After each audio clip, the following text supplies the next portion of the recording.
mim ainda aparece rodando. Não sei se para você já está o vermelhinho, mas para mim só aparece rodando. Tá aparecendo, sim. Aqui tá parecendo que já tá gravando.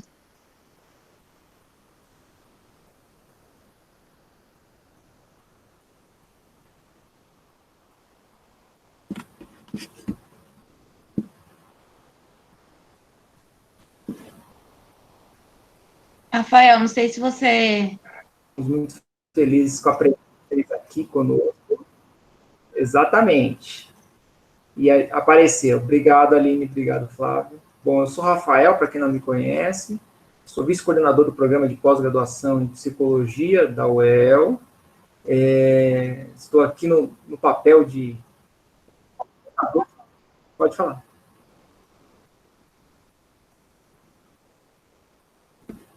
Pode falar, Flávio. Não, é que o seu vídeo estava atrasado para mim, aí você estava falando e eu não estava te ouvindo, mas Estou no pode lugar da seguir. professora Kátia, que é a coordenadora do programa, que está numa reunião da CAPES, agora na parte da tarde.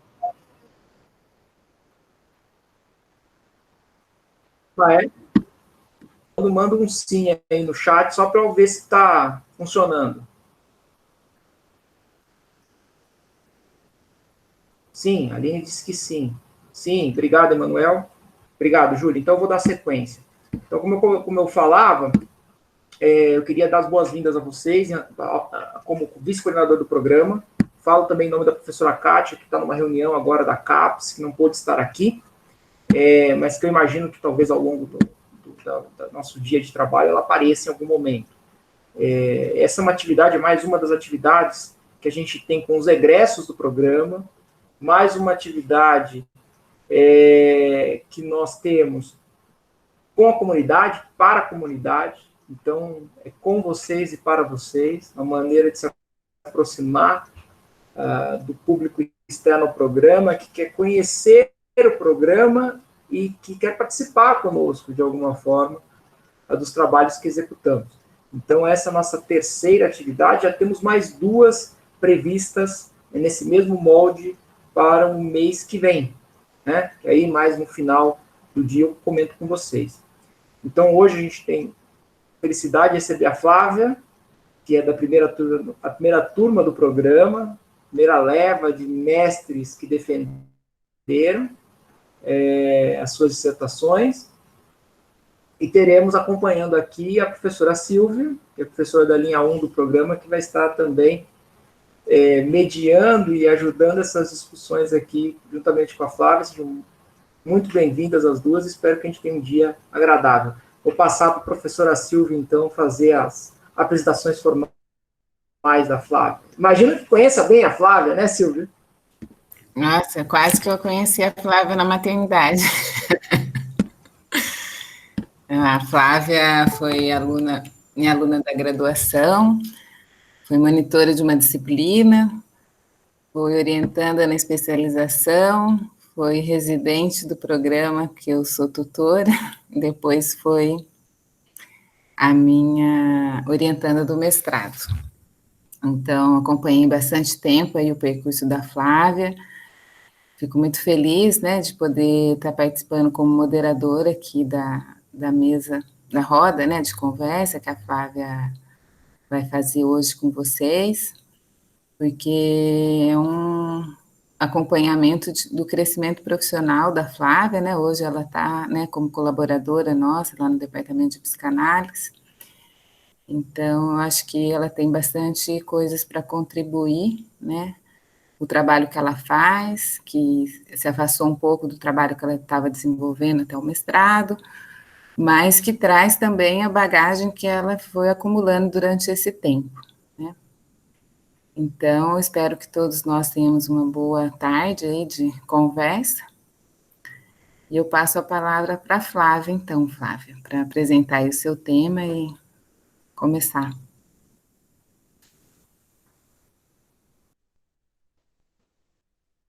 Hoje, né? Obrigada, Rafael, obrigada, Silvia, pelo convite, né? A Kátia também, que tinha feito o convite, fiquei bem feliz. Quando a Kátia me fez o convite, né, para participar da roda de conversa, ela me propôs e aí ela me pediu para pensar um tema, né? Então, que tema que eu gostaria de trabalhar na roda de conversa? E aí, e que indicou assim que pudesse ser algo dentro assim do que a gente tem visto, né? Principalmente até da questão do Covid, da pandemia. E aí eu propus esse tema, que não é estritamente relacionado à questão da pandemia ou do Covid, mas que eu acho que também tem a ver, né? Inclusive porque se a gente for pensar, né, a primeira morte de Covid no Brasil foi de uma trabalhadora doméstica, né, negra, então não foi por acaso, né? E tem sido algo muito debatido também, essas questões. E aí foi nesse sentido que eu pensei nesse tema hoje para falar. Não é um tema que eu estudei, por exemplo, no mestrado, né? Eu estudava sexualidade e feminilidade, né? Que ainda é um tema que eu gosto muito também. Mas eu tive uma experiência de um trabalho de um ano, de um projeto que chama Palavra Indígena, né? Que é um projeto que foi patrocinado pelo PROMIC, e esse projeto ele foi feito com estudantes indígenas da UEL. Então, foi um ano de trabalho, e nesse projeto foi feito um resgate de memória com esses estudantes, né, com o objetivo de uma publicação de um livro de literatura indígena, né, então escrito pelos estudantes indígenas, até porque a gente descobriu um pouco antes, né, de começar o projeto, de que, por exemplo, na UEL, na biblioteca da UEL, existiam apenas 3 livros de literatura indígena. E um não era brasileiro e outros 2 não eram da região do Paraná, né, nem do Sul. E aí foi pensado isso também, né, da importância desse resgate. E aí aconteceu esse projeto no ano de 2019, terminando no começo desse ano. Inclusive, a gente também foi pego pela pandemia, a gente não conseguiu fazer o lançamento do livro, né, que o isolamento começou na semana o lançamento estava marcado na semana que começou o isolamento, então isso foi uma coisa triste, né? Mas o livro saiu, né? A gente conseguiu uma parceria importante com uma editora de São Paulo, a editora Pollen, que é uma editora que publica livros de autores indígenas, publicou muitos livros da Djamila Ribeiro, então uma editora bem importante. E esse livro, né, então foi publicado e é disponível aí para compra. Mas, por que eu estou começando a falar tudo isso, né? Porque foi por conta deste um ano de trabalho, né, com os estudantes indígenas, que eu comecei a me debruçar, a estudar essas questões, né? Antes eu já tinha lido algumas coisas e tudo, mas não tinha me dedicado a debruçar. Eu só vou pedir para alguém, se tiver com o microfone ligado, que tá dando uma interferência aqui para mim. Não sei se tem alguém. Aí, acho que agora. Não sei. Mas vou tocar. Então,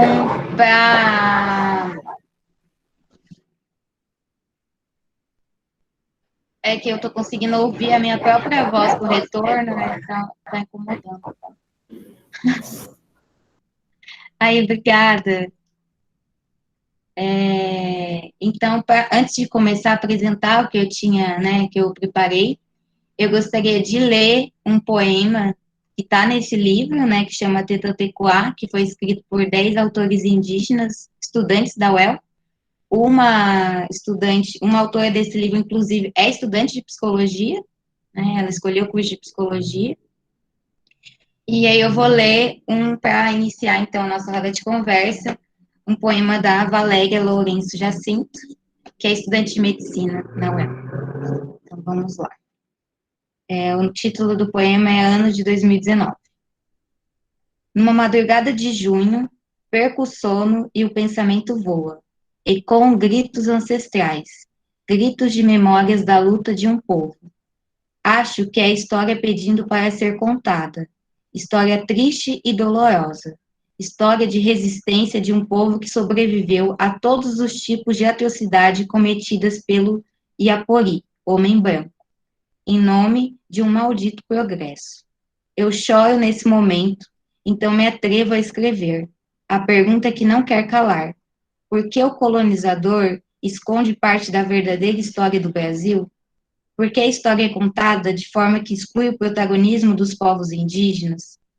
Em minha pouca sabedoria sobre as lutas dos povos indígenas, posso afirmar, em nome da ganância e maldade dos Iapori, o nosso povo foi desclassificado e considerado como nada. Os Iapori sempre quiseram se apossar daquilo que não lhe pertence, levando mortes e destruição em tudo que tocam. A invasão do nosso território e a expansão do modo de ser do não indígena aconteceu em cima da destruição da nossa cultura. Sempre existiu por parte do governo, apoiado pela maior parte da sociedade brasileira anti-indígena, um projeto de extermínio dos povos indígenas. Inventaram e disseminaram grandes mentiras contra o nosso povo. Isso ainda acontece. Dizem que somos atrasados e que atrapalhamos o progresso.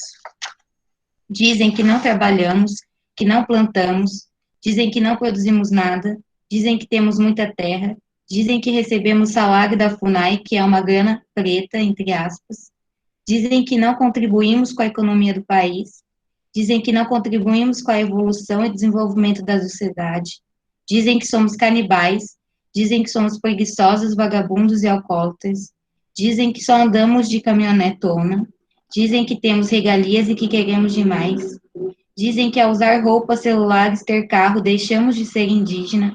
Essas são algumas das mentiras que contam para a sociedade.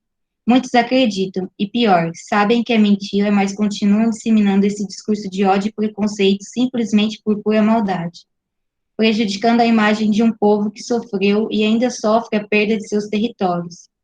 Em nome do progresso, fomos expulsos de nossas terras, invadiram nossas casas, queimaram nossas florestas, nos proibiram de falar nossa língua, tentaram nos escravizar, assassinaram nossos pais e nossas crianças e nossas mulheres, fazem isso até hoje. Perseguiram nossas lideranças, corromperam alguns de nossos irmãos, disseram que não éramos humanos, dizem que não somos brasileiros, levando nossos jovens a lançar mão ao suicídio para aliviar a opressão e a desesperança. Iapori estão doentes de poder e ódio, falta-lhes humanidade. São soberbos e arrogantes e se acham superiores a outros povos. São movidos pelo acúmulo de riqueza e poder. Então, eu escolhi esse poema da Valéria, que é um poema muito forte, que conta a história, né, dos povos indígenas, tanto de antes quanto de agora, e que eu acho que vai entrar muito em algumas coisas que eu gostaria de trazer para vocês. E aí eu vou compartilhar a minha tela com vocês. Deixa eu ver se eu consigo fazer isso aqui, que eu ainda não sou tão boa aqui nisso.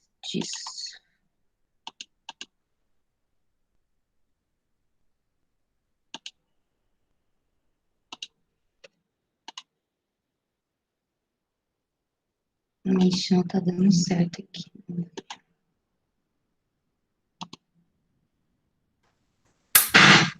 Você sabe onde é, Flávia? Eu vim nesse compartilhar tela aqui embaixo, mas ele não tá, o botão de compartilhar não tá aparecendo. Esqueci. Apresentar a tela inteira, é isso? Isso. Aí ele aparece uma janelinha e aí tem compartilhar ou cancelar. E eu não consigo apertar. Você tem que clicar em cima, dentro do quadrado, tem a sua imagem, não tem?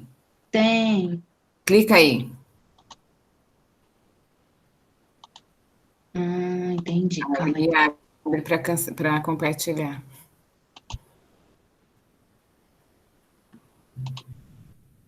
Foi? Tá abrindo.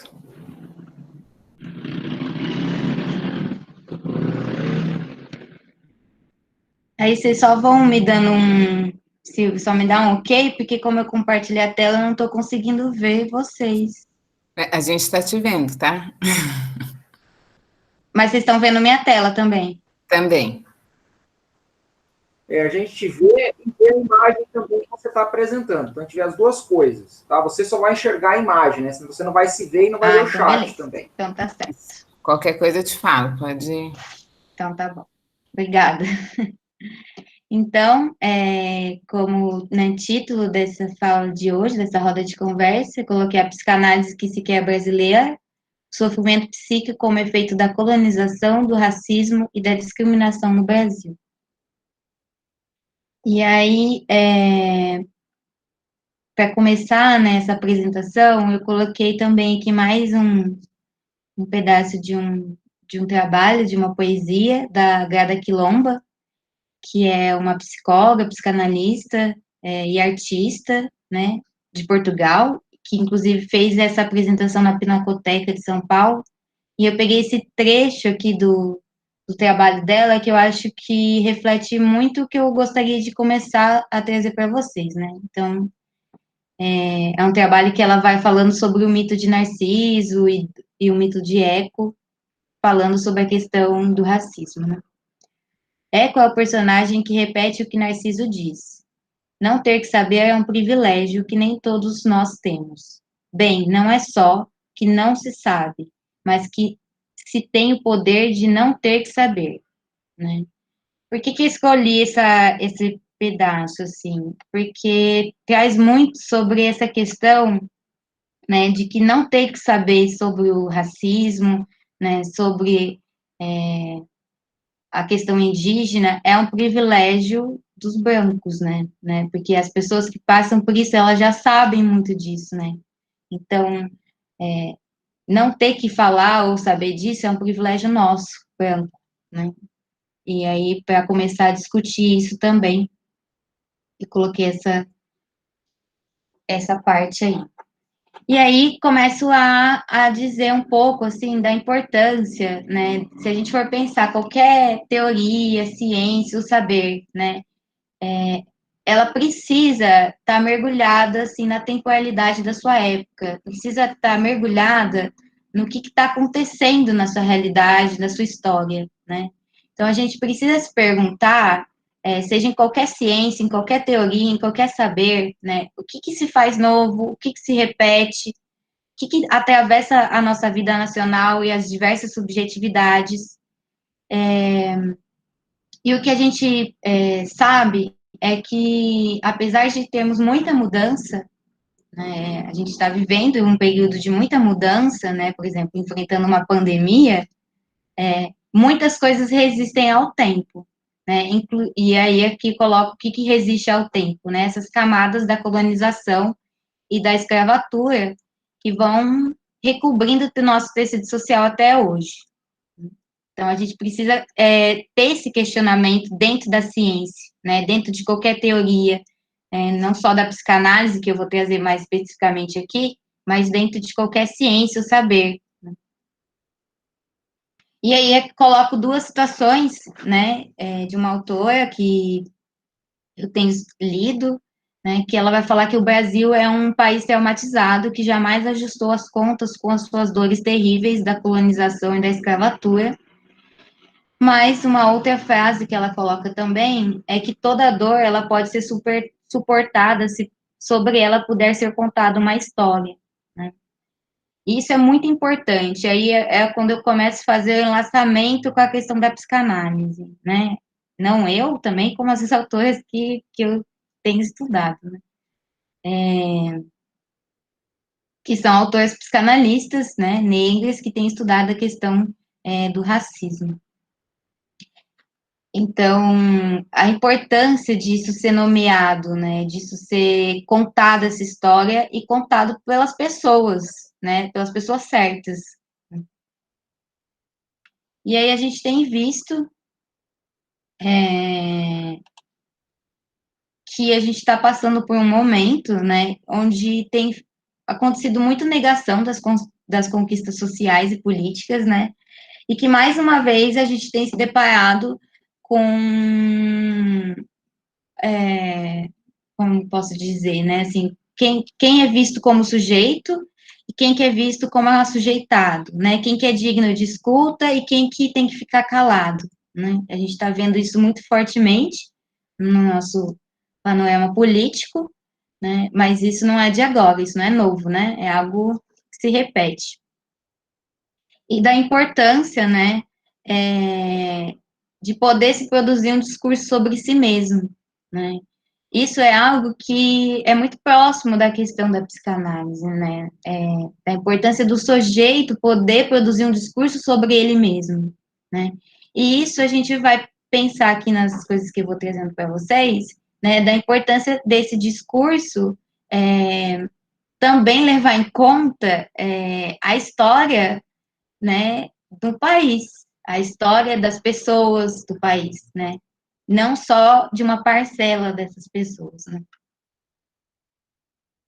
Então, algo que essas autoras, elas discutem bastante é a questão do racismo brasileiro, né. A gente sabe que o racismo, ele é um fenômeno presente em várias sociedades, né, em várias instituições, culturas, mas que ele não vai se configurar da mesma forma em todas elas. Então, a gente precisa entender que no Brasil, né, o racismo brasileiro ou a brasileira, ele tem uma configuração outra, por exemplo, do que o racismo que acontece nos Estados Unidos.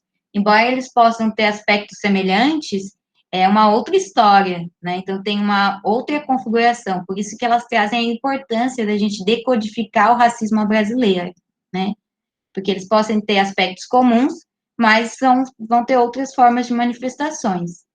E um dos primeiros pontos que elas trazem é essa, exemplificado pela fala, né, da Munanga, que é: não somos racistas, os racistas são os outros. Essa voz forte e poderosa é o que chama de inércia do mito da democracia racial brasileira, né?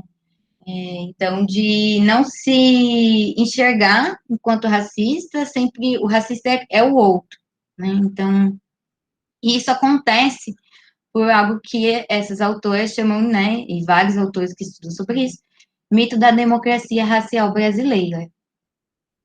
O que seria mais ou menos isso, né? Vou passar, assim, mais por cima disso, né, para a gente poder também chegar na questão da psicanálise e poder discutir isso, né? Então, esse mito, ele muito presente na sociedade brasileira, e que ele vai afirmar que a gente é um povo mestiço, né? Então, a gente seria um povo que não é nem branco, nem negro, nem indígena, mas vamos pensar assim, uma raça mestiça, uma raça brasileira, né? Então, como que se vai discriminar se somos todos mestiços, né?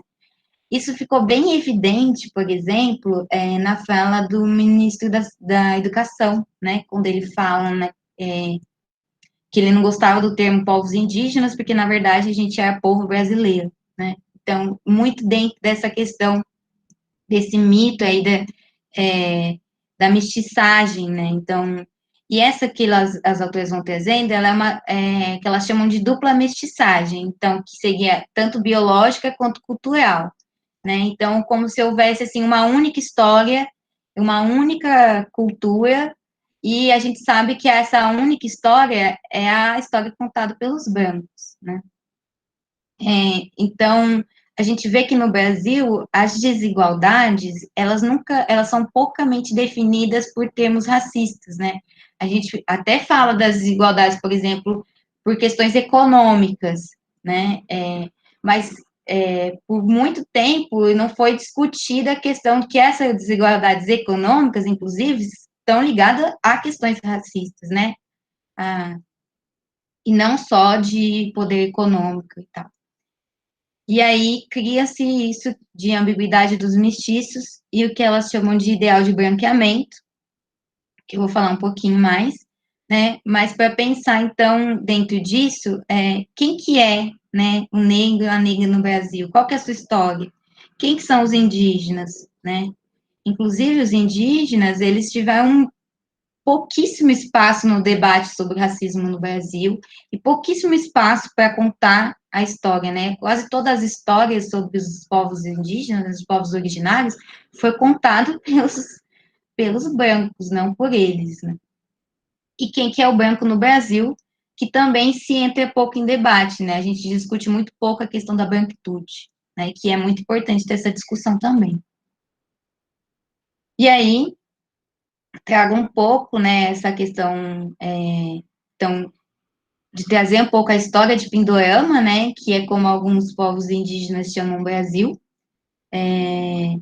dessa pouca atenção que se deu ao protagonismo da resistência indígena à colonização, né, a transição da escravidão indígena para a escravidão negra, né. Eu lembro, por exemplo, quando eu estudei, né, no colégio, eu nunca estudei que os indígenas tinham sido escravizados, né. Isso não é falado, né? Os indígenas eram sempre vistos como selvagens, né, que estavam aqui, que aceitaram o espelho, aquela história que já mudou muito a questão da educação em relação a isso, mas ainda precisa melhorar muito. E essa história, ela reforçou uma narrativa, né, que é como se os indígenas, eles pertencessem a um lugar do passado, como se eles não existissem hoje, né, como eles fossem sei lá, as civilizações primitivas que estão no lugar do passado, o que não é verdade, né. E com isso a gente vai desconsiderando o sistema de exploração, o genocídio, que começou com o primórdio da colonização e existe até hoje, né, a gente tem acompanhado aí na mídia muito sobre isso. E também é muito difundido, né, a questão do desconhecimento da realidade indígena, né, isso foi feito porque não sabia, né, que também é uma falácia, mas, e como se esse conhecimento sobre essa realidade só pudesse ser contada por uma elite acadêmica não indígena, né. Então, o que a gente vê muito, né, quando a gente foi fazer o projeto, a gente foi atrás de muita literatura, é que tinha muita literatura indigenista, né, que é a literatura dos brancos falando sobre os indígenas, não uma literatura indígena, que hoje já existe muito mais, né, mas como se eles não pudessem contar a própria história, né, e que essa desculpa, né, do desconhecimento, ou até a desculpa de, a gente não pode interferir na cultura deles, é uma forma de não se posicionar, né, contra esse genocídio, contra essa colonização.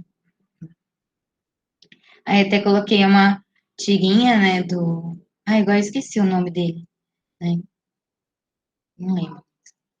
Acho que é Carlton, e que ele vai falar, né, e assim o descobrimento do Brasil, como assim a versão dos índios, né, até essa própria palavra que é questionada, né, descobrimento, né, não foi um descobrimento, porque já existia, né, aqui, os povos originários, né, foi uma invasão. E aí, entrando mais especificamente na questão, né, assim como é preciso falar da questão, né, do racismo brasileiro, da história dos povos originários, essas autoras também propõem a questão de que é preciso pensar a psicanálise que sequer é brasileira, né? Então, a gente tem uma formação em psicanálise, né, no Brasil que é de importação muito europeia. Isso não estou dizendo, o próprio Freud, né, que é o pai da psicanálise, né, não quer dizer que a gente não vá continuar lendo, né, mas que é importante a gente pensar a psicanálise a partir de um contexto brasileiro também, né. Então, que o panorama político, ele interessa a escuta psicanalítica se a gente for entender que o sujeito, ele se constrói nesse solo social, né. E isso a gente já vai encontrando no próprio Freud, né, quando ele também foi um pensador da cultura, né, o Freud tem muitos textos para discutir a questão da cultura, da civilização, né, e em um dos textos, ele fala quebra com essa dicotomia, né, entre individual e social, para pensar a questão do surgimento do sujeito com e a partir do outro, né. Até coloquei essa frase que é do Psicologia das Massas, do Freud, que ele vai falar que a psicologia individual é também uma psicologia social. Então, assim, embora a psicanálise, ela privilegia a questão da estruturação do sujeito psíquico, né, desde Freud, essa estruturação, ela é pensada a partir da análise de um processo civilizatório, né, então, a partir da cultura, né? Então, a discutir a estrutura psíquica, a gente só pode pensar isso se ela for pensada também e crivada pela cultura. Então, no sentido assim, que o surgimento do sujeito, a sua singularidade, ela só se dá a partir dessas relações sociais e de cada época e contexto. E diante disso, se a gente entende dessa maneira, é preciso que a gente dê escuta, que a gente nomeie as histórias adormecidas, né, do Brasil, que é sobre os efeitos da colonização, do racismo, né, que levam à discriminação. Então, assim, a gente não pode pensar um sofrimento, por isso o título da roda de conversa, né, um sofrimento psíquico como efeito da colonização, do racismo, a gente não pode pensar o sofrimento sem pensar que esse sofrimento, ele é sociopolítico, né, que ele está ligado a essas histórias adormecidas, né, e que é preciso que a gente convoque essas outras falas, né, essas falas singulares para constituir, né, um pluralismo aí contra essa hegemonia, né, então é preciso esse apelo. Achei bem importante, né, essa frase até que deixei em destaque, né, que é de uma das autoras, que, assim, que não é admissível que a gente deixe esse mal-estar de lado, que a gente recuse ou recalque, né, é preciso a gente nomear a colonização e o racismo, né, é preciso dar nome para isso, né, a gente fala muito disso na psicanálise, né, a importância da linguagem, né, então dar nome, né, para que isso tenha uma existência. Então, é preciso que a gente nomeie a colonização e o racismo, né? A gente até entende a questão da colonização como algo, muitas vezes, totalmente errado, como se, né, como uma coisa positiva, assim, não é positivo, né? Foi e né? A gente ainda vive uma colonização. E a psicanalista e ativista do movimento negro, Maria Lúcia da Silva, ela fala que há uma invisibilidade e uma resistência à nomeação do racismo na prática psicanalítica, né? Que isso não foi muito alvo de estudo da psicanálise, né? Existem muitos poucos psicanalistas que pesquisam, por exemplo, o efeito na subjetividade, né, do racismo, da colonização. Embora existam não é um tema de muito estudo da psicanálise, a maioria dos psicanalistas que estudam isso, né, a maioria dos autores, né, que estudam a questão dos efeitos na subjetividade, são da psicanálise, né, então eu li muitas autores negros que vão falar sobre isso, né, que fica algo também que eu fiquei pensando, assim, de quanto a gente não lê também, né, os psicanalistas e psicanalistas negras, brasileiros, né, então, existe já muito conteúdo produzido sobre isso, né, mas que, pelo menos no meu caso, o pessoal demorou muito tempo para chegar até mim. E aí, é preciso, né, ainda dentro dessa linha de pensamento, narrar, né, a história de um país, né? Como que a gente vai saber da história do nosso povo se a gente não saber da história do nosso país, né? E sem reconhecer esse processo de colonização, né? Porque se não falar disso, não nomear isso, já é um discurso, né? E essa não nomeação, ela leva a uma morte, né? Física, que a gente vê muito, né? Mas uma morte simbólica, né? Que algumas autores colocam como fazer viver sem o que se é, né? Então, é um sujeito de uma política de apagamento desse sujeito, né? Então, por conta dessa história que não é nomeada, dessa história que não é falada e que não é contada, né? Então, existe uma dificuldade de se admitir o preconceito racial no país e há consequências disso para a população, né? Então, o silêncio não dito é uma característica, por exemplo, do racismo brasileiro, né? Então, esses autores trazem muito essa questão, né, de que é preciso ainda descolonizar esses pensamentos, né, que o Brasil ele ainda é extremamente colonial. E aí, para a gente pensar essas questões, a gente tem já indícios, por exemplo, na própria teoria freudiana, né? Freud, ele tem contribuições que dá para a gente pensar essas questões. Claro que a gente não vai ficar só no Freud, né? Mas ele já traz vários pontos importantes para pensar, inclusive que essas autoras retomam para discutir, né? E, inclusive, né, estava assistindo esses dias uma live com uma psicóloga indígena, e ela falava da importância, assim, né, alguém questionou ela, então a gente não vai mais ler os autores da psicologia, né? Não, a gente pode ler, ela falava, e é preciso torcer essa teoria, né, então, torcer que nem a gente torce um pano mesmo, então a gente torce para ver o que tem dentro dela e o que a gente pode observar disso, né? Então, eu coloquei algumas coisas, claro que isso que eu estou trazendo, gente, é, assim, o início do início, porque é um tema que, assim, dá para discutir um ano todo, né, ou mais ainda.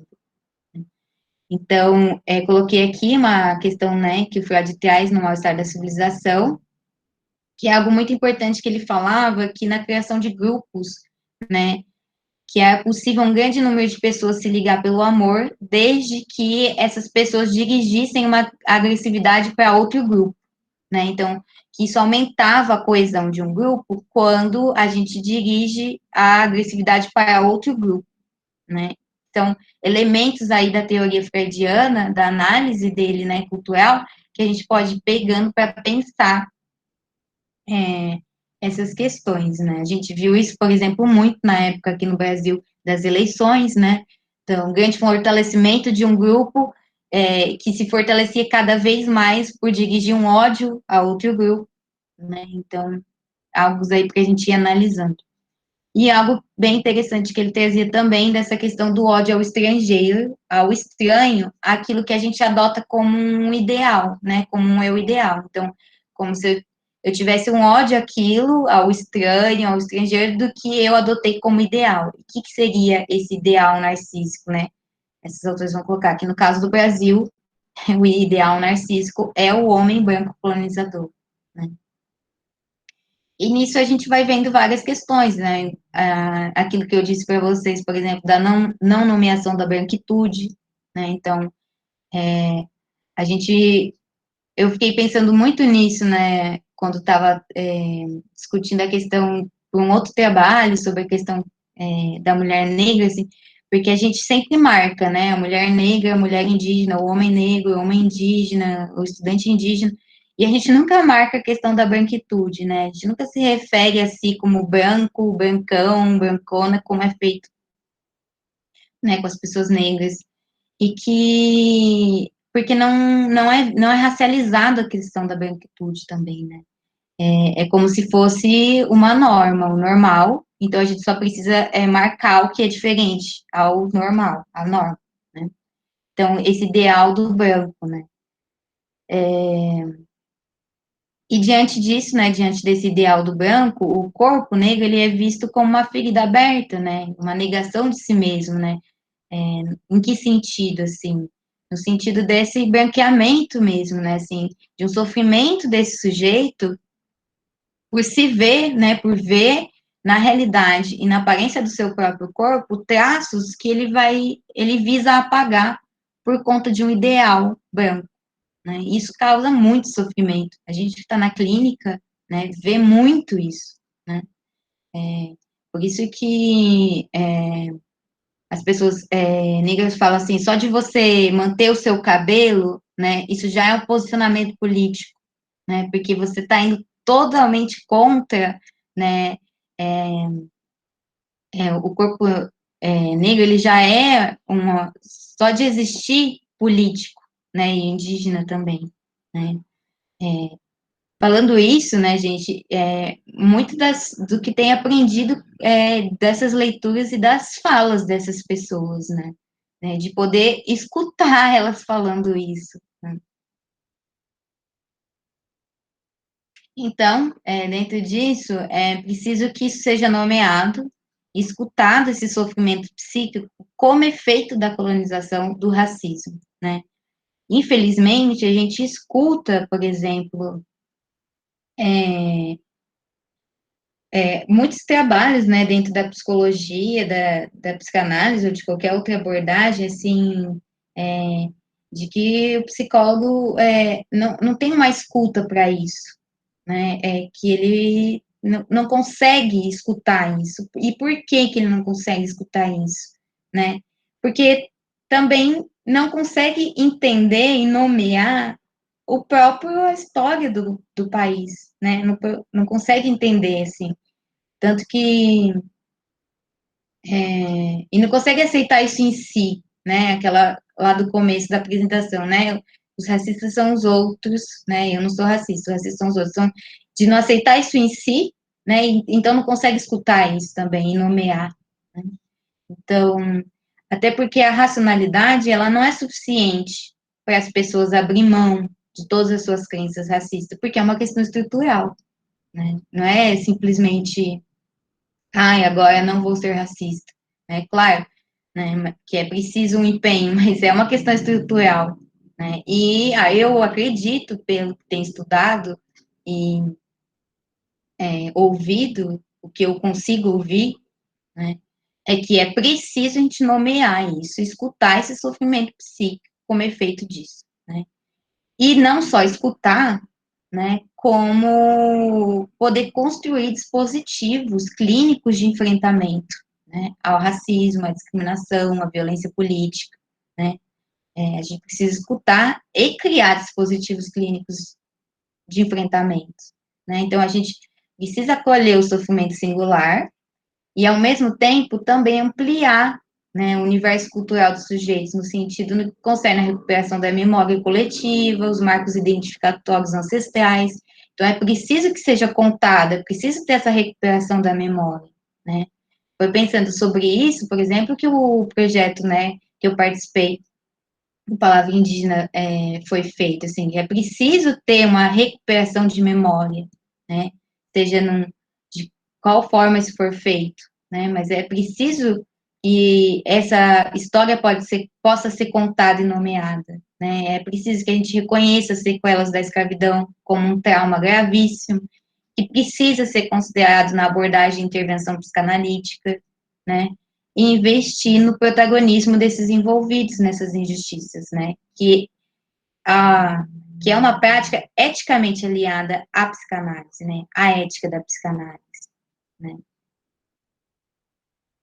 E aí, continuando nisso, né, o que a gente vê é que essa violência, né, do branco, ela é muito uma tentativa, né, tentativa não, né, uma tendência de destruir a identidade do sujeito negro mesmo, né, então, é preciso que a gente leve em conta todos os fatores identitários daquela pessoa que está na minha clínica, por exemplo, aqui pensando no contexto clínico, mas não precisa ser necessariamente só no contexto consultório, pode ser no contexto clínico, em qualquer outro espaço, seja num hospital, seja dando aula, seja sei lá, qualquer campo, né? Preciso que a gente leve em conta esses fatores, essa história desses sujeitos, né?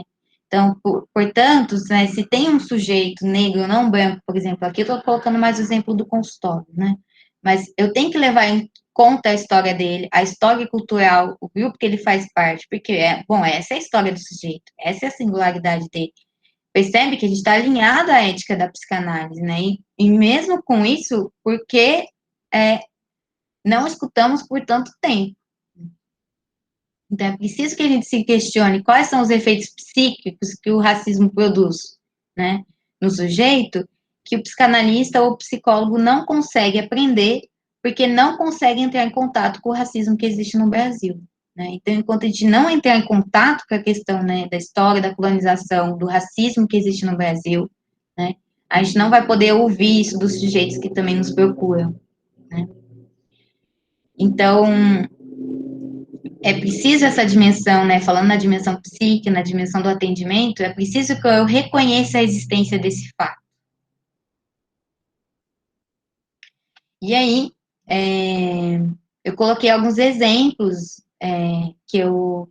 de trabalhos que têm sido feitos por alguns psicanalistas, pensando nesses dispositivos clínicos mesmo de enfrentamento a isso, né? Esse primeiro, né, ele é muito antigo, né, que é um projeto Apartheid, foi coletado milhares de testemunhos numa plataforma online relativo às experiências vividas durante o Apartheid, né? Então, essas pessoas puderam contar as histórias delas vividas durante esse período e que permaneciam ainda hoje reverberando e ecoando subjetivamente, né? Então, foi um projeto que, inclusive, serviu de exemplo para muitos outros projetos que têm sido feitos, por exemplo, a USP tem feito um projeto de inventário de sonhos, por exemplo, nesse momento de pandemia, que é muito interessante, né? Outro dispositivo, né, essas conversas públicas, que é um trabalho clínico, né, de elaboração social e criação de memória coletiva, né, que é um espaço de escuta no qual os sujeitos encontram um lugar para compartilhar, né, que a gente às vezes é chamado de clínica do testemunho, então de compartilhar o testemunho daquela história, daquele lugar, né, cartografias de memória também, são metodologias de intervenção comunitária, que possibilitam a construção de um conhecimento, né, daquele território, né, da história daquele território, de modo participativo, horizontal, né, por meio de investigações de ação participativas. Esses todos, tem muitos outros, né, eu coloquei esses 2 exemplos, mas que foram retirados, inclusive, de um coletivo que chama Margens Clínicas, que é um coletivo de São Paulo, que trabalha com psicanálise nessa vertente de pensar a construção e a escuta e a construção dessa memória coletiva e territorial e histórica. Então, assim, coloquei também essa citação ali, né, de que é um longo caminho a ser percorrido, e ele começa com o uso da palavra, usar a língua em sua função de ferramenta cultural que pode desenhar outros destinos, né? Então, a importância que essa história possa ser contada, escutada, escrita, né, nomeada, porque isso reverbera na subjetividade, né, das pessoas e nos sofrimentos psíquicos, né? Então, a gente precisa olhar para isso, né? Porque não olhar, não nomear, já é um discurso, né? Já é um posicionamento. Né? E aí, para fechar minha fala, para a gente discutir isso, né? Não só eu ficar falando, coloquei uma frase do coletivo Psicanalistas pela Democracia que não somos apenas os eventuais herdeiros dos psicanalistas do passado, somos também aqueles que interpretam essa tradição e decidem sobre sua transmissão, né? Então, sobre a importância, né, da gente também se ver nesse lugar de que a gente que interpreta essa tradição, é a gente que vai decidir o que vai continuar sendo transmitido, o que vai continuar sendo escrito, o que vai continuar sendo produzido. Isso é muito importante, inclusive, estamos hoje numa roda de conversa de uma pós-graduação, né? Então, quais são os trabalhos que são produzidos? Né? E acho que, aqui as referências, né, que eu usei para esses slides, e coloquei aqui, depois posso até mandar para quem quiser, algumas indicações, né, de leitura sobre psicanálise, não é só de psicanálise, tem outras áreas também, isso é muito importante, né, a gente precisa ler e escutar outras áreas de conhecimento, né, para essa discussão, que às vezes já estão muito mais adiantadas do que a gente, né, e algumas indicações também de autores indígenas, muitos autores indígenas publicando, isso é muito importante, a gente precisa lê-los, né, eles contam a verdadeira história e fazem a gente entender e se questionar sobre muitas coisas, assim, né, inclusive, enquanto professora, eu acho isso essencial, assim, né, então, acho que era isso, assim, que eu tinha preparado para falar. E aí eu gostaria que né, como uma roda de conversa, que as pessoas, né, pudessem participar. Não sei se tem gente que mandou perguntas, se quer contribuir com alguma coisa. Eu sei que tem pessoas aí que estudam essas questões, às vezes mais tempo do que eu, né? Então, com uma roda de conversa, está aberto aí para a gente discutir. Queria agradecer, Flávia, sua fala. Eu acho que é um assunto mesmo extremamente relevante para pensar, né? Porque no Brasil, assim, é difícil falar a questão de ser branco, né? Assim, sendo que é um país que tem uma mistura muito grande, né? Não tem a raça pura, o branco, né? Até outro dia eu estava vendo na TV discutindo sobre o racismo, e o repórter acho que cometeu um equívoco assim no ar, que ele estava comentando sobre essas questões de racismo, e daí quando ele foi falar, ele falou: nós que somos brancos. Então, assim, é cultural mesmo, né? Assim, como se existisse a separação, né? Principalmente falando aqui no Brasil, né? Assim, que não existe o branco nativo daqui, né? Tem o índio, tem uma mistura de raça, né? Agora, eu fiquei pensando, assim, se seria o caso de uma resistência da psicanálise em falar sobre isso, ou se isso, ou essas questões, estou pensando aqui no nosso contexto, né? Assim, ela tem ganhado mais peso de um tempo para cá, né? Isso sempre existiu, mas a oportunidade de dar voz, da participação e da inclusão dos negros ou mesmo dos índios, ele é uma coisa nova dentro da história. Eu tive o ano passado, o ano retrasado, não lembro, na África, e lá eles, né, o apartheid foi em 1994, se não me engano, mas o racismo lá também existe, apesar de ser um país com 80% de negros, há uma desigualdade gritante ali social, e há um racismo também forte, mais do que eu imaginava. Eu imaginava que as coisas lá fossem muito mais tranquilas, né? E não é. Né?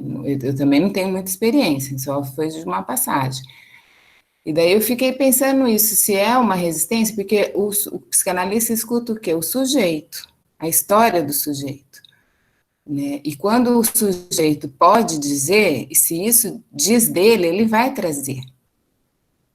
Eu lembrei bastante do trabalho que a Débora está fazendo de pesquisa, que ela ouviu mulheres negras, e isso aparece nas histórias, naturalmente, assim, não tem como dizer essas não tiveram outras coisas para dizer, senão as marcas do racismo na sua Constituição, né?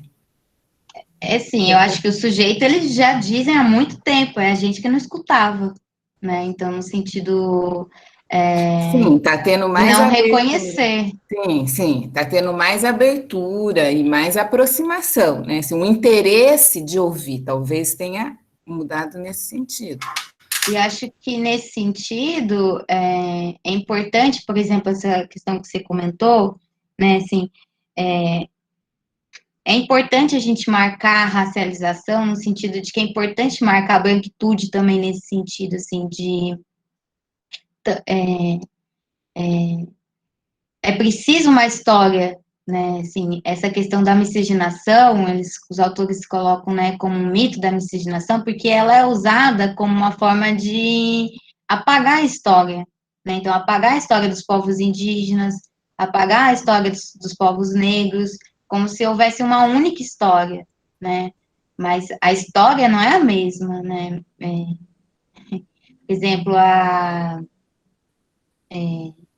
sei lá, a minha família é de descendência italiana que foram imigrantes, assim, é completamente diferente pensar a história sei lá, dos meus avós, dos meus tataravós, da história do povo negro, da história dos povos originários, né? No sentido, assim, que é preciso que seja nomeado todas essas histórias, a gente poder escutar elas. E eu acredito que a questão da resistência que você colocou, né, seria, então, uma resistência da psicanálise, né? Eu acho que é uma questão de poder reconhecer, então, em si também, né? Porque para eu poder escutar, eu também tenho que reconhecer o meu lugar, né? De branca, né? Isso é importante nomear, né? Então, a gente nomeia a diferença, né? A diferença do ideal. Mas por que a gente não nomeia, então, a branquitude? Né? Quando a gente vai falar de mulher, a gente fala mulher negra, mulher indígena, nunca fala mulher branca, como se mulher fosse a regra, né? A referência, né? Mulher branca fosse a referência. Isso, né? Então, eu acho que diz mesmo desse racismo estrutural, né? Desse apagamento dessa história, né? Que não foi contada. É que não tem uma história única, né? Para ninguém. Isso. Não tem história única para ninguém, independente do que a gente está tratando. É sempre particular de cada um. Não tem uma história única, mas foi contada como se existisse, né? Uhum. Então, como se fosse uma única história, né? Então, a gente aprende, por exemplo, dos povos indígenas. A história que a gente aprendeu não é a história que eles nos contam quando a gente escuta, né? Então, acho que é realmente disso, não tem uma história única, né? Não tem um único povo brasileiro, né? Não somos todos iguais, não somos todos iguais. Não somos todos iguais no mundo, né? E não somos todos iguais na nossa família, né? Não somos todos iguais no país. Mas é um assunto bem interessante, bem importante, né, assim, e que, de fato, tem ganhado cada vez mais lugar, eu acho, né, assim. Não dá para passar desapercebido mais. Se ficou durante bastante tempo silenciado, agora não dá mais, né? Sim. E não dá mais pela luta desses povos, né? Uhum.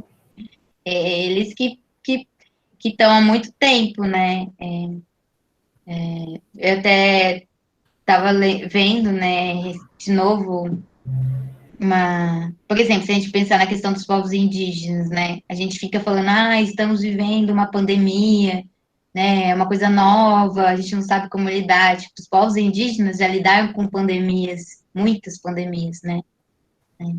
Inclusive pelo contato com os brancos, né? Inclusive, numa entrevista, o Krenak, ele fala, assim, o repórter pergunta, né, e agora, como que vai ser, né, essa questão do Covid com os povos indígenas, né, e ele fala assim, bom, a gente está resistindo a isso há muitos anos, eu estou preocupada com vocês brancos, não sei como vocês vão fazer, né. Uhum.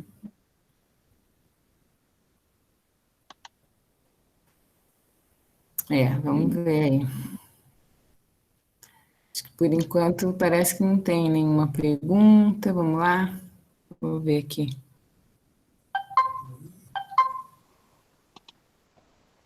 Flávia, tudo bem? Eu queria fazer uma questão. Posso, Silvia? Não, sim, só eu ler um comentário, mas é só comentário. Fala aí, depois eu... Não pode, então. É só a Cíntia Fique à vontade, não. Que comentou sobre, que ficou pensando sobre essa questão da resistência da psicanálise, né, nos atravessamentos históricos, culturais, sociais, enfim, para pensar o sujeito do inconsciente. O que mudaria na escuta clínica ou manejo? Daí é uma pergunta. Talvez ingênua a minha interrogação, mas como escutar de fato a verdade desse sujeito e não cair somente numa luta de direitos? É isso que ela colocou, depois você comenta. Comente sim. Você quer que eu já comente ou... Você que sabe, você quer falar, Rafael? Não, é só um complemento a essa questão, porque também eu fico pensando, não acho que seja uma pergunta ingênua da Cíntia, não.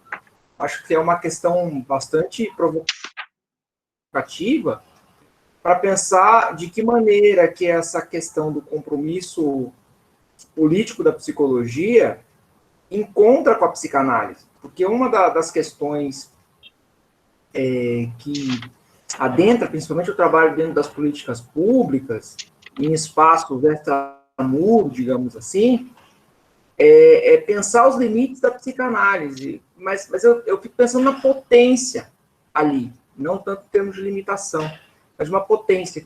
E acho que o meu incômodo vai muito no caminho que a Cíntia propõe aí. Mas era para pensar a questão do compromisso político da psicologia e de que modo que a psicanálise adentra nisso. Ainda que eu saiba que nós estamos falando de coisas diferentes, psicologia e psicanálise como instâncias diferentes. Eu reconheço os limites, tá? Mas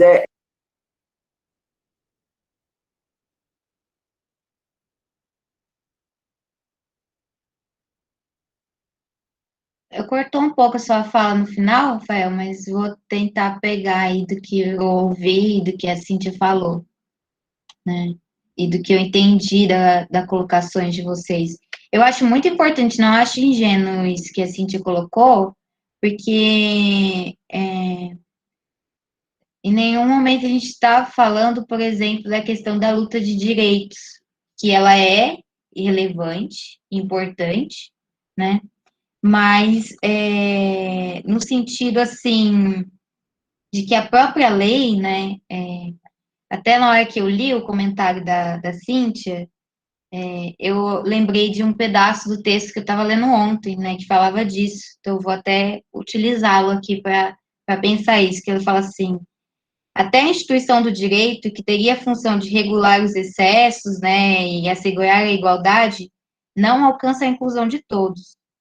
Em primeiro lugar, porque a interdição nunca chega a eliminar a sua opressão, né, pois o reprimido sempre retorna. Em segundo lugar, porque quem faz as leis são os homens, e aqueles que têm maior visibilidade e força dentro de uma comunidade são os que legislam e executam as normas que protegem seus interesses. Portanto, a lei deixa sempre como resíduo a marca do exercício de dominação, né? A designação daqueles que valem e dos que não têm valor para o grupo, tornando esses últimos seus bodes expiatórios. É contra estes que permite a descarga de agressividade, né? Então, nesse texto, que é dentro de um livro que eu estou acompanhando, né, lendo, né, que é o Racismo e o Negro no Brasil, Questões para a Psicanálise, ela traz nesse momento, assim, até a discussão do quanto a própria questão do direito já também vem de uma regulação disso, já vem desse histórico, né? Então, que até essa lei que regula, ela marca um exercício de dominação. Com isso, não estou dizendo que, não é, que a luta por direitos não é relevante, ela é extremamente relevante, importante, e tem que ser feita pela psicologia, pela psicanálise, né? Entre outras áreas. Mas aqui não necessariamente a gente estava falando de luta de direitos, né? Mas exatamente disso que a Cíntia colocou, né? De uma escuta e manejo clínico dessas questões, né? Quando eu apresento aqueles dispositivos clínicos, lá, por exemplo, das margens clínicas, né, que é um grupo de psicanalistas que trabalham com isso, de pensar dispositivos a partir da escuta psicanalítica. Então, não há uma mudança nos fundamentos da psicanálise, não é pensar uma nova clínica, não é pensar uma nova forma de escuta, não é pensar, né? Então, é a partir da escuta da psicanálise, da escuta desse sujeito do inconsciente, mas que possa ser levado em conta que esse sujeito do inconsciente se estrutura, lá que eu falo, estrutura a partir da linguagem, né? É como uma linguagem. Então, o que permeia essa linguagem? A colonização, o racismo. Então, isso precisa também ser levado em conta. É como se a gente pudesse escrever as histórias dos sujeitos e a história do país, como se isso estivesse entrelaçado, não tem mais como individualizar, né? Então, acho que a mudança seria isso, né? Não é mais pensar deslocado isso, mas é pensar que o sujeito se estrutura nisso, né? Isso é importante porque eu estou lá num núcleo, né, do CRP, por exemplo, né, e a gente discute muito essas questões. A gente vê muitos erros, né, de psicólogos, seja psicanalistas, seja outros, que não conseguem escutar isso, né, que traz como uma culpabilização do sujeito, né, então, não, você que tem que se haver com isso. Sim, vai ter que se haver com isso, mas é uma questão estrutural, assim, não é uma questão tão simples assim, né? Então a gente precisa ter isso nomeado e saber da história para poder escutar isso também daquele sujeito, né? Porque faz parte da constituição dele enquanto sujeito inconsciente essa história, né? Não só a história da família dele, né, como mais próximo, mas a história do seu povo, a história do seu país, a história dos seus ancestrais, né? Os indígenas ensinam muito isso, né? Quando a gente vai ler eles ou escutar o que eles nos contam, né? De que não há uma... Eles são a história, né? Então, eles são os ancestrais deles, né? Eles são a história. Está no corpo deles, né? Então, e isso também, né? Então, é preciso... Não sei se eu respondi a pergunta, assim. Eu queria comentar aqui só uma coisinha que é interessante aqui o povo aqui, os argentinos, eles viveram, a história deles. A história deles está tão inserida na vida cotidiana que eles contam um fato que aconteceu da história do país com uma vivacidade que é como se fosse ontem. Né, assim, para todos os lugares que você vai, turístico, tem uma história, tem o General San Martín, que foi um Pedro Álvares Cabral, vamos dizer assim, lá da Argentina, uma pessoa muito valorizada, eles contam assim, como se fosse uma pessoa que tivesse vivido há 10 anos atrás. E aqui no Brasil a gente não tem muito esse destrinchar da história, né, assim, fica diluído mesmo, né, quanto mais de outras histórias. Assim, então, eu acho que é nessa direção que você está falando, né? Assim, dar espaço para as histórias, para que elas possam constituir as histórias do país, que tem as histórias dos sujeitos na sua singularidade. Né? Sim.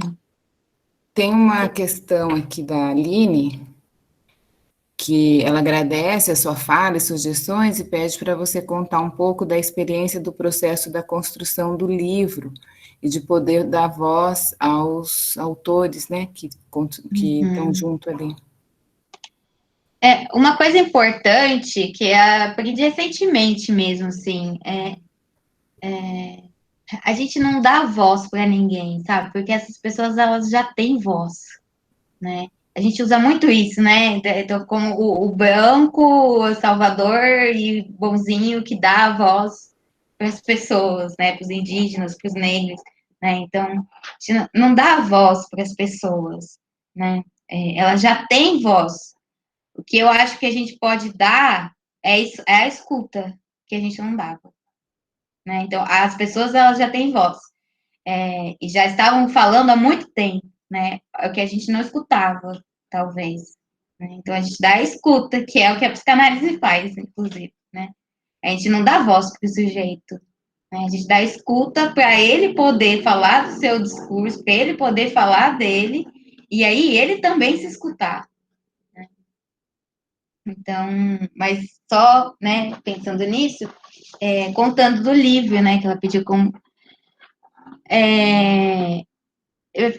foi uma série de acontecimentos, assim, né?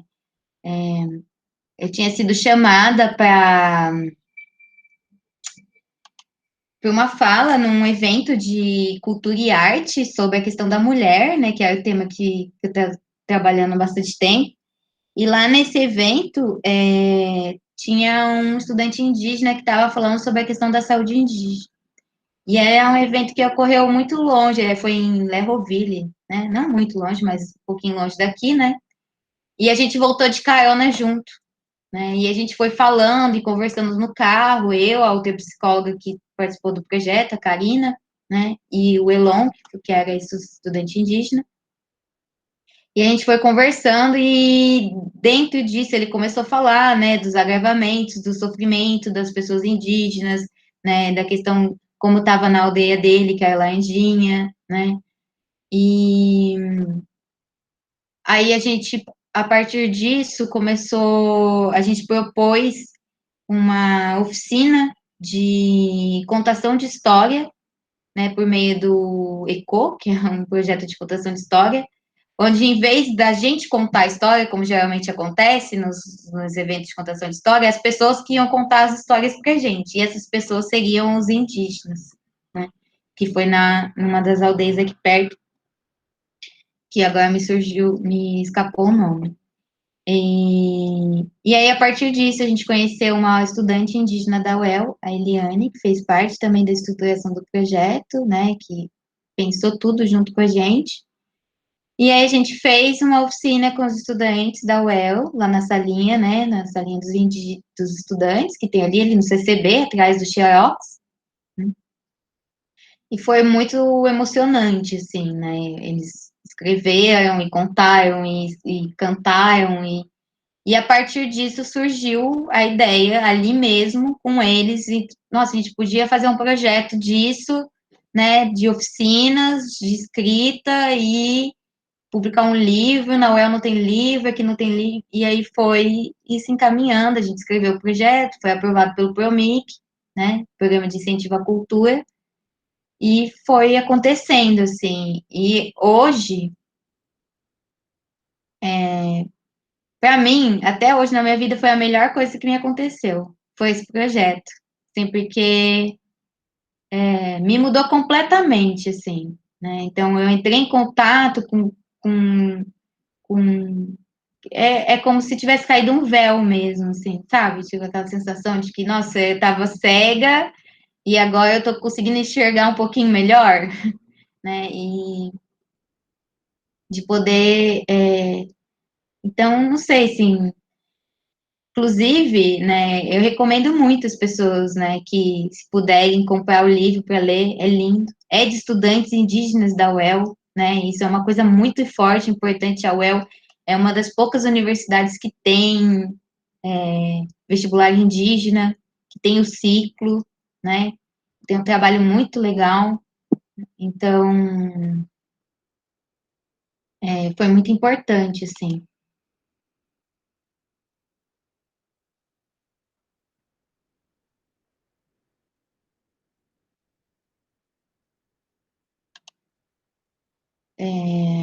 Tem uma pergunta aqui da Luísa.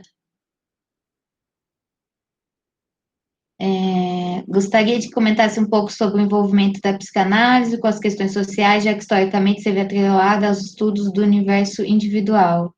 Então, Luísa, a gente tem essa ideia da psicanálise, mas ela é uma falácia, né?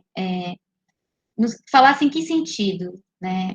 Quando a gente retorna em Freud mesmo, Freud ele já é um pensador da cultura, ele tem muitos trabalhos, textos dentro da sua obra que trabalham as questões sociais.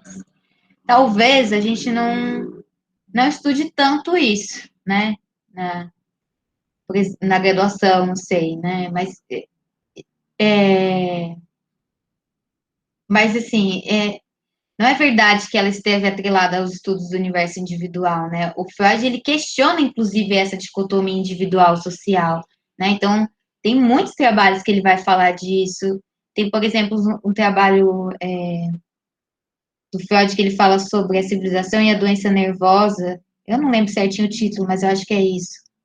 Que ele vai falar, inclusive, a própria questão da neurose, né? Que a gente fala tanto na psicanálise, que é algo, né? Uma doença né, que ele colocava ali, né, como doença, uma estruturação da neurose, causada pelo processo civilizatório, né, é um texto excelente dele, que ele vai discutir essa questão de, tipo, o modo como a gente vive que produz essa estruturação, né, então, e muitos outros, Futuro de uma Ilusão, Psicologia das Massas, Mal-Estar, Totem Tabu, e tem muitos outros, né, É claro que a gente tem que saber que há um contexto ali no que o Freud escreveu, né? Não é assim tudo que ele falou, né? Mas essa questão, por exemplo, da gente pensar a psicanálise atrelada ao universo individual, ela está muito ligada, por exemplo, à entrada da psicanálise no Brasil, né? Quando a psicanálise entra no Brasil, esses pós-freudianos, ela tinha mais, ela teve um caráter de entrada mais elitista, ela teve um caráter de entrada mais em cima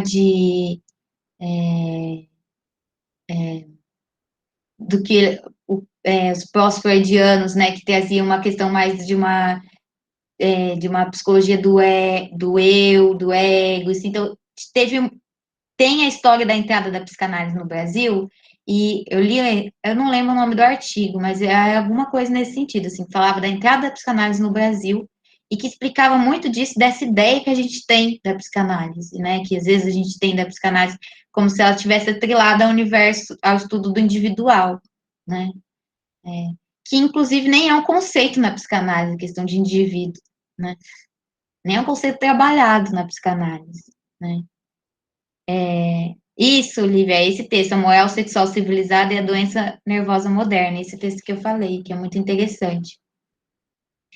E então eu acho que é um processo de envolvimento que ele já existia desde a fundação dela, mas que talvez a gente comece a falar mais disso, né? Porque a psicanálise ela ficou muito tempo associada, por exemplo, ao consultório, né? Com meus alunos tem sempre que estar falando, né? Quando eu falo clínica, eu não estou falando de consultório, eu estou falando de um dispositivo clínico, né? Não é consultório, então tem que estar sempre rebatendo e lembrando disso, mas que vem da própria história da psicanálise, da entrada dela no Brasil, que foi feita essas associações, né?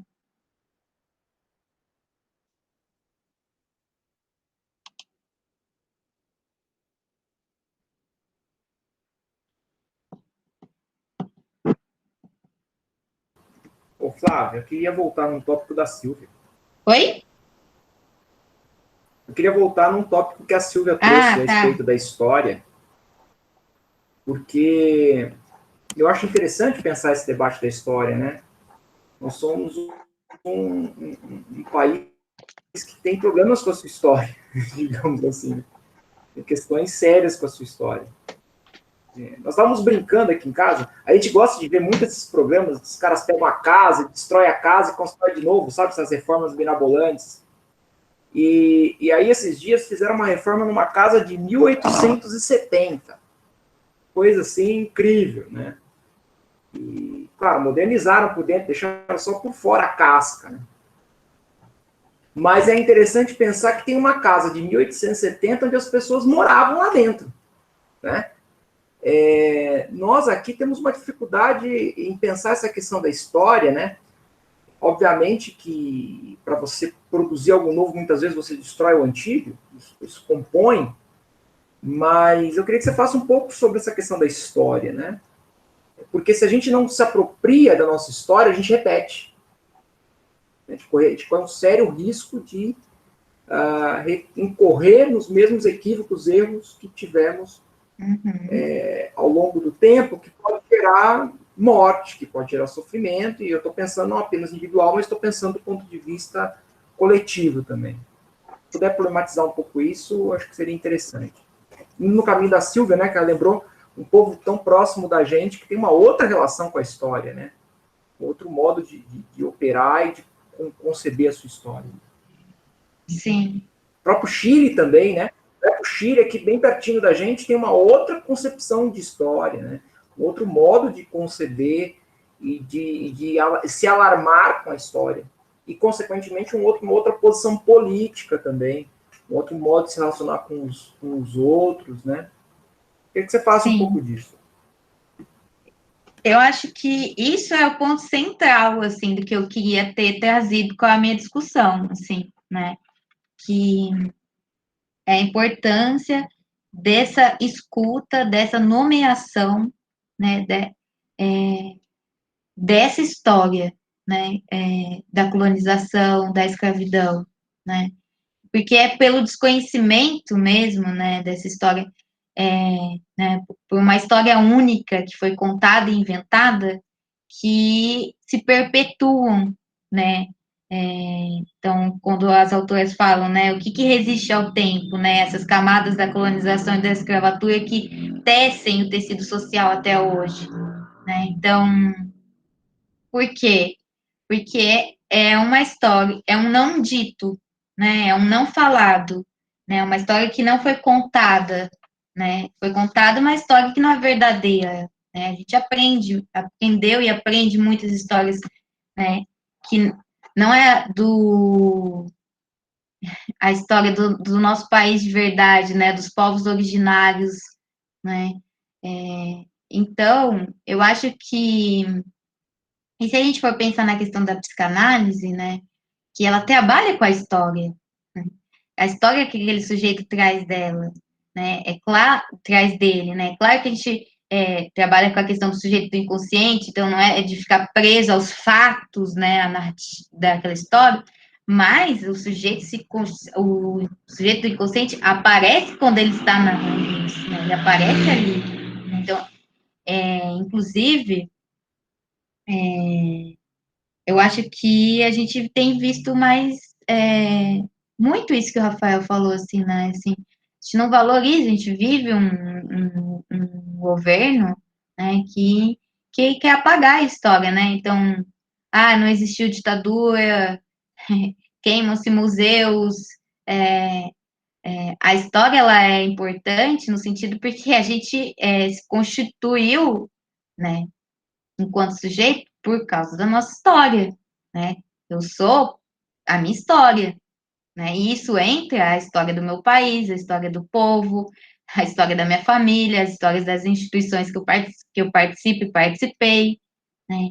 Então, dar essa escuta, né? E poder não só escutar, como registrar. Eu acho o registro muito importante, né? Quem me conhece sabe que eu trabalho com a escrita, porque a escrita, ela é algo que fica, né? Então, igual você fala da casa. A casa estava lá, ela ficou, é uma casa de 1800, né? Então, ela dá um lugar, né, de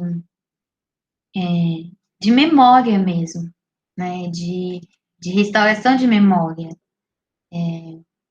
E acho que isso entra um pouco na pergunta, né, que me fizeram aqui no chat, que é sobre esses dispositivos clínicos, né, que eu falei, né? Muitos desses dispositivos clínicos vêm nesse sentido, né?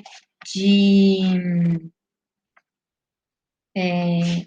poder contar essa história, né? Então, as conversas públicas, né? Que é um trabalho de elaboração social e de criação de memória coletiva, né? Tanto que tem uma experiência, né? Dessa clínica do testemunho em São Paulo.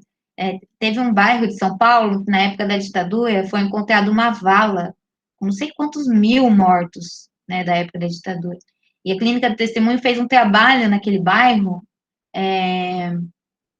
com as pessoas, por exemplo, que eram filhos e netos das pessoas que morreram na ditadura lá.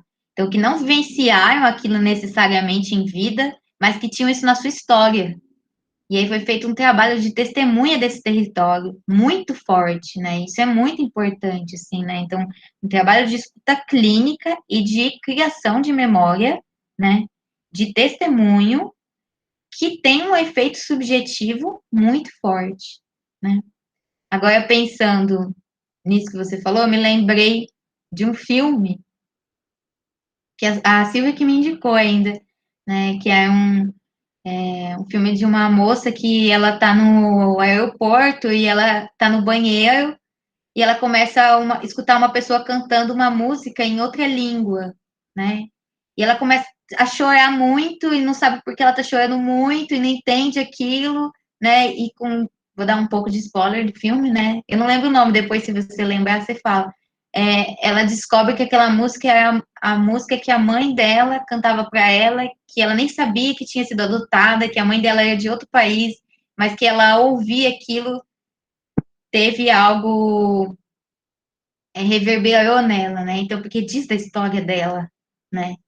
Então, isso é muito importante, né? A gente saber da história do nosso país, do nosso povo, da nossa cidade, da nossa família, né? E é algo que os povos originários nos ensinam muito, né? Eles vivem a história.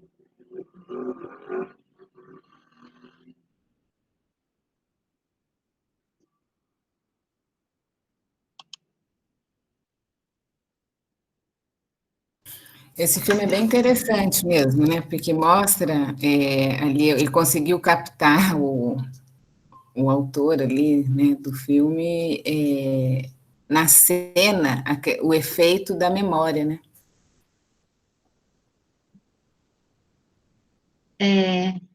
Sim, é um filme muito bom. Aqui, pensando na pergunta da Rafaela Naomi, queria saber um pouco mais sobre os dispositivos clínicos de enfrentamento, pensando no âmbito dos serviços de políticas públicas, pensando que a escuta psicanalítica se dá pela demanda, como elaborar trabalhos efetivos e serviços que operam com os sujeitos a partir de outras questões. Isso é muito importante, né? E é uma discussão muito feita pela quem trabalha com a psicanálise, né? Que se chama extramuros, ou em outros contextos, clínica ampliada, vários nomes aí, né? Que é importante, inclusive, estava pensando sobre isso esses dias, né? Assim, o sujeito que chega num consultório, vamos pensar um consultório clássico, né? Um set. Ele não chega com uma demanda, ele chega com uma queixa, a maioria. Então, ele chega com uma queixa e essa queixa pode se transformar em demanda de análise, ou não, né? E isso vai acontecer em qualquer lugar, tanto no consultório quanto nas políticas públicas, né? Ele pode ter uma queixa e ela pode se transformar em demanda de análise ou não, porque não é obrigatório, né, a análise para todos, no sentido todo mundo tem que fazer, a pessoa tem que ter uma demanda de análise que vai sustentar essa análise, aonde essa ela for acontecer, né?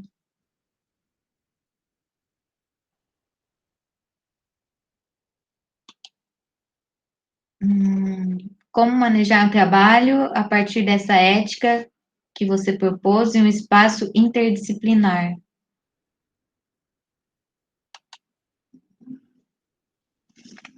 Eu não sei se eu entendi muito bem a pergunta, assim, como manejar, assim, no espaço interdisciplinar, porque ela não muda, entende? O dispositivo clínico é o mesmo, né? O que muda são o setting, né? Então, o que muda é que não vai estar naquele consultório clássico, né? Mas o dispositivo clínico da psicanálise não muda em qual território ele está. Não é outro dispositivo clínico no hospital, na ocupação, sei lá, no CAS, no CAPS. Né? Isso quer dizer que eu vou atender todo mundo individual, sei lá quanto tempo. Não, não quer dizer, né? Porque isso a gente está falando de condições de setting ainda, né? Mas o dispositivo clínico de escuta, de escutar o sujeito do inconsciente, né? Ele não necessariamente acontece só por causa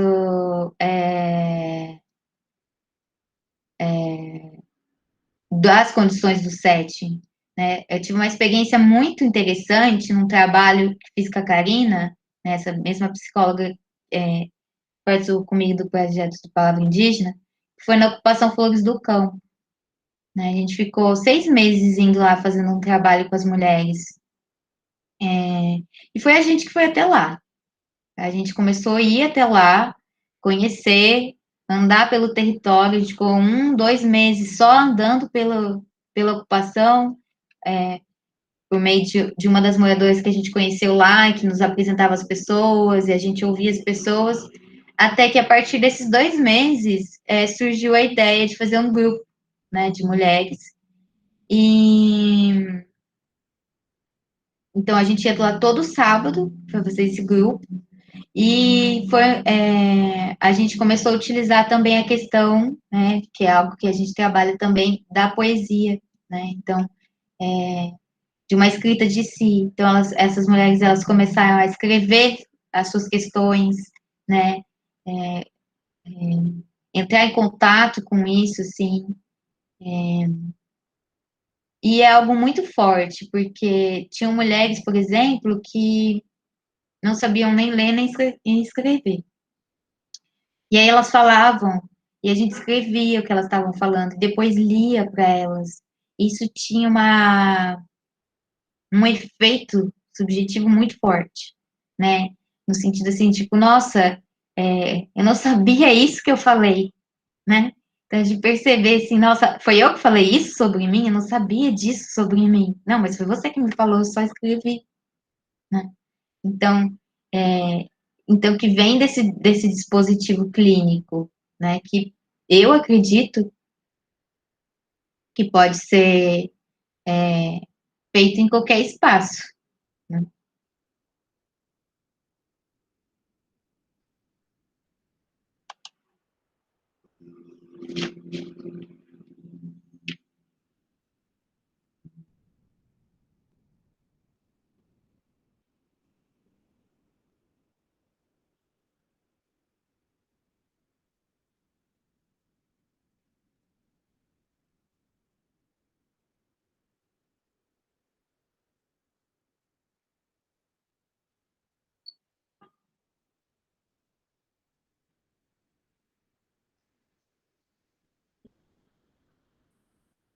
Alguém tem mais alguma coisa aqui? Calma aí que eu tô lendo o comentário.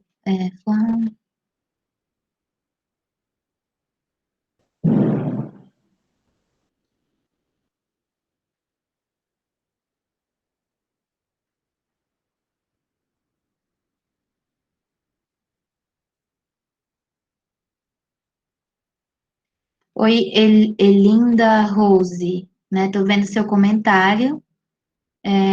Eu agradeço, Elinda, assim, porque eu realmente tenho muitos, como tenho um início, assim, de estudo sobre isso, né?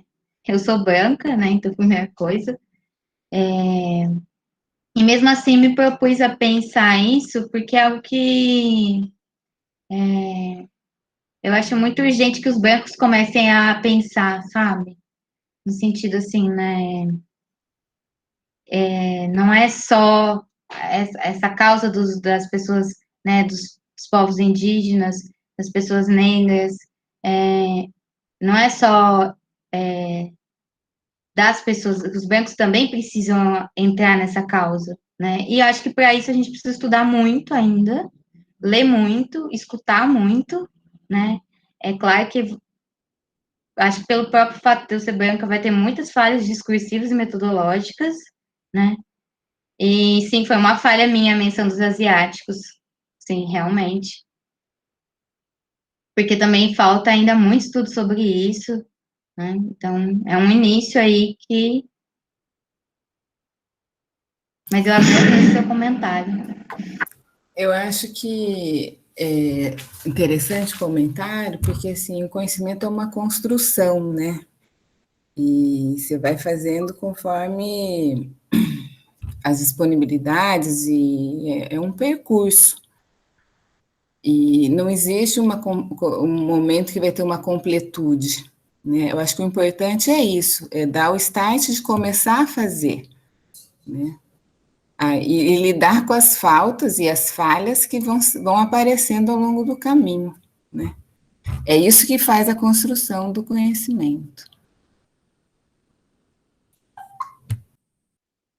E o avanço também, né? Pensando aqui, assim, acho que só o fato de você, né, ter essa abertura, né, o programa fazer essa abertura para discutir questões como essa são fatores importantes para pensar e para fazer essa construção, né? Sim.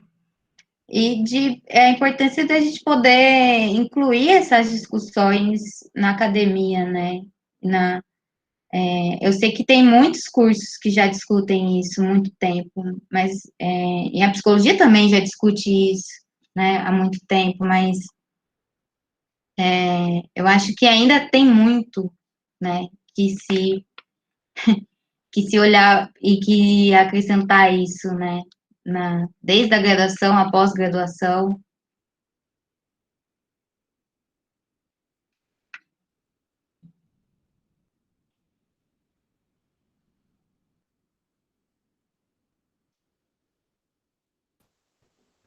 E aí, pessoal, mais alguma questão?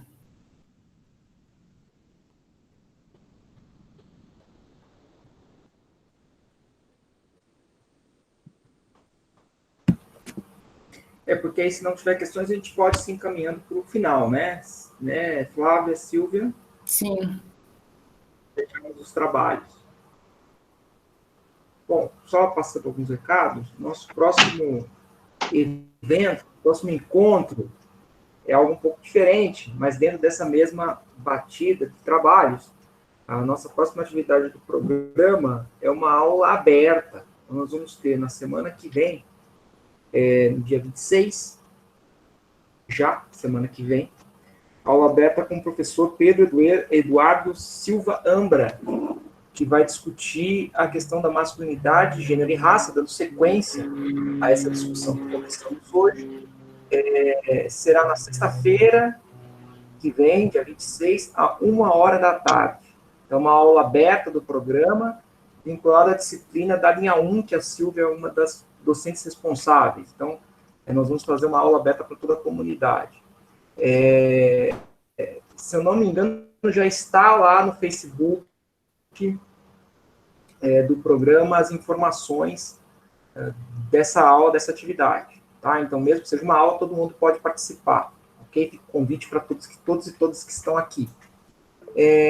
Para julho, nós temos mais 2 atividades previstas. Uma delas é com a Clara, que está aí, né?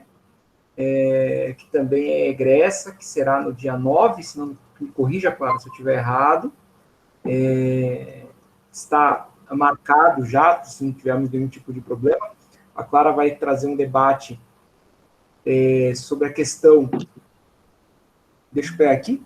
Se você tiver aí, Clara, pode abrir, que a Kátia me mandou, mas eu não estou procurando. Qual é o tema? Para deixar bonito.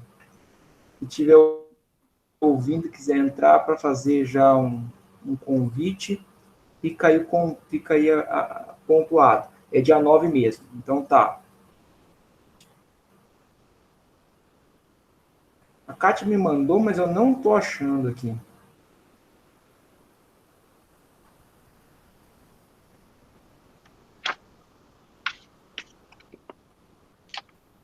Mas vai estar no site. De qualquer modo, a Cláudia acabou de me dar um socorro aqui pelo WhatsApp. Estou vendo o WhatsApp, tá?